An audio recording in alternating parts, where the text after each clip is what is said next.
Well my friends, আজকের দিনের শুরুতেই প্রথমে একটি এপিলেপসি কেসের মেডিসিন সিলেকশন আমি দেখালাম। আমি the mode of homeopathic treatment, homeopathic যেটা প্রপার ওয়ে, হ্যানিম্যান থেকে আরম্ভ করে, হ্যানিম্যান ছড়ানো ছিটানো রোগ ছিল, গুছিয়ে পরিষ্কার করে এক জায়গায় কিছু বলেনি। এখানে ওখানে ছড়িয়ে ছিটিয়ে আছে। বোনিং হোসেনও কিছু গোছানোর চেষ্টা করেছে, কেন্টারও গুছিয়েছে। যে ফর্মুলা আছে তার একটাই কথা, ইন্টিগ্রেটেড অ্যাপ্রোচ, সব দিক দিয়ে সব কিছু দেখে শুনে একটা মাত্র ওষুধ সিলেকশন করা। সেটাকে একটা সুন্দর সুষ্ঠুভাবে রূপ দিয়ে আমি নাম দিয়েছি। চারিদিকে যখন মোড অফ ট্রিটমেন্ট চলছে, আমি এই মেথড, আমি ওই মেথড, আমি এটারই নাম দিলাম হ্যানিম্যান কেন্টেরই পদ্ধতির নাম দিলাম নতুনভাবে, একটু গুছিয়ে। যেমন পজেশনের উপরে দাম দিতে হবে, যেমন মডালিটিসের উপরে দাম দিতে হবে, যেমন প্যাথোলজিক্যাল ইনভেস্টিগেশন। অনেকে আমাকে বলছে, ফেসবুকে লিখেছে অনেক, যে তো হ্যানিম্যান কেন্টের বোনিংয়ের হোসেনের ছিল, নতুন কি? নিজেদের একটু পণ্ডিত সাজানোর ইচ্ছা থাকে অনেকের, পঙ্গা পণ্ডিত সাজানোর। আরে নতুন তো এটাই, তাদের ওখানে প্যাথোলজিক্যাল ইনভেস্টিগেশনসের কথা কিছু বলা নেই, কিন্তু প্যাথোলজিক্যাল ইনভেস্টিগেশনের দাম আছে। আমরা এই মেয়েটির প্যাথোলজি ইনভেস্টিগেশন দেখলাম, সিজার ডিজঅর্ডার পাওয়া গেছে। তাহলে এটা সাইকিক, এটা সাইকিক কি প্যাথোলজিক্যাল, এটা ফাংশনাল কি অর্গানিক, আমরা বুঝতে পারলাম। এটা তো হ্যানিম্যান কেন্ট বোনিং হোসেনের লেখা নেই। ওয়ে পঙ্গা পণ্ডিত, তোমরা যারা জিজ্ঞাসা করছিলে, এই তো তাদেরই নির্দেশিত পথ, কিন্তু তাদের তো এটা বলা নেই। পজিশনটার খুব দাম বেশি আলাদা, সেটা তো বলা নেই।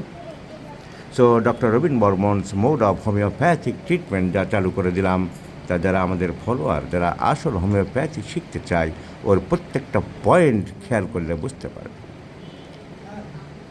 হ্যাঁ স্যার, আমরা আছি, আমরা ফলো করছি, আমরা দেখছি, আমরা খুশি। দু চারজন লেখেনি, তার মধ্যে অন্য সময় দারুণ দারুণ কেতাবি কথা, অ্যাডজেক্টিভ ব্যবহার করে, কিন্তু ওখানে কোনো তাদেরকে আমরা আছি এই পথে করি লেখা নেই। চুরি করে করে, ওই পয়েন্টগুলোই সব ব্যবহার করে, কিন্তু এটা না কুচু ভাব দেখানোর জন্য সেখানে কিছু লেখেনি। কিছু এসে যায় না, চুরি করে করলেও হোমিওপ্যাথির উন্নতি হোক, সেটাই চাই। এখন এই ভদ্রমহিলার বয়স 26 বছর, has come from the Dinajpur, Dinajpur. So epilepsy for last 14 years, 14 বছর ধরে এপিলেপসি।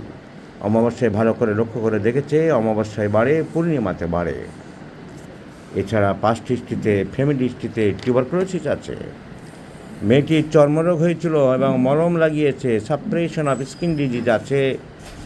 এর শীত গরম খুব একটা কিছু বলতে পারেনি, খাবার দাবার একটু গরম ভালোবাসে, ঘাম আছে, ঘামে একটু গন্ধ আছে, ডাক্তারবাবু লিখেছে, আর রাত খুব একটা বেশি নেই।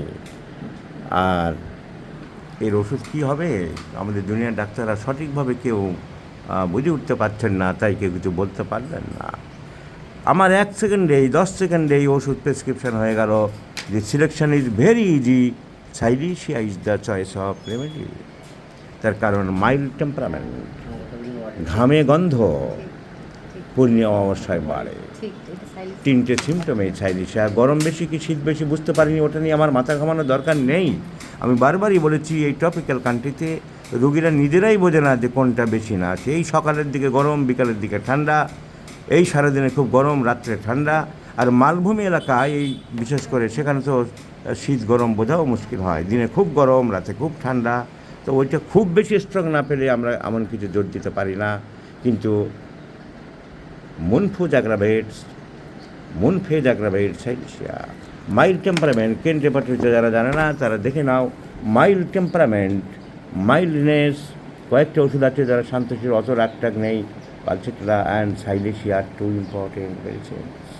ঘামে গন্ধ হয়, পূর্ণিমা অবস্থাতে বাড়ে, লক্ষ্য করে দেখেছে। So silicea is the choice of medicine, and I do like to prescribe silicea in 50 millisievert scale of potencies, right from 0/1, 2, 3, 4 ounce daily in the morning.